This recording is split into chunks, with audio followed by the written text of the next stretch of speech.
Teksa procesi i numërimit të votave brenda dhe jashtë vendit ka përfunduar, të gjitha KZAZ-t po dorëzojnë në Komisionin Qendror të Zgjedhjeve dokumentacionet dhe tabelat e rezultateve. Komisioni Qendror i Zgjedhjeve bazohet në tabelat origjinale të administruara, parton për mbledhjen e rezultateve sipas qarqeve, të cilat do të miratohen në përfundim nga komisioneri Ilirian Celibashi. Sipas rregullores, pas miratimit të tabelave nga kryekomisioneri, subjektet politike kanë 48 orë kohë për ankimim të rezultatit në Komisionin e Ankimeve dhe Sanksioneve, në varësi të volumit të ankimimit dhe mundësisë për shqyrtimit në kolegj. Komisioni Qendror i Zgjedhjeve certifikon rezultatin përfundimtar.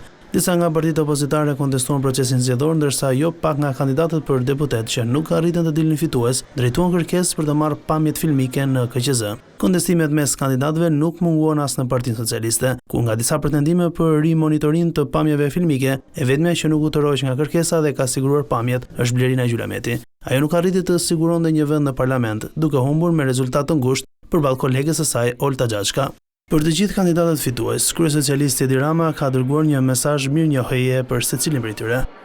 Së pari, dua t'ju falenderoj të gjithëve për eksperiencën e një betejë politike të paharrueshme, ku secili e secila bëri sa mundi dhe ku rezultati i përbashkët do të mbetet në historinë politike të Shqipërisë, e natyrisht edhe në historinë e Partisë Socialiste, si një sukses krejt i veçantë. Faleminderit.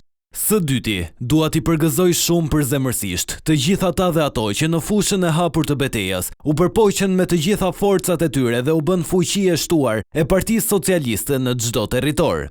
Urime me gjithë zemër për ata e ato që ja dolën të hyjnë në ekipin e legjislaturës së ardhshme.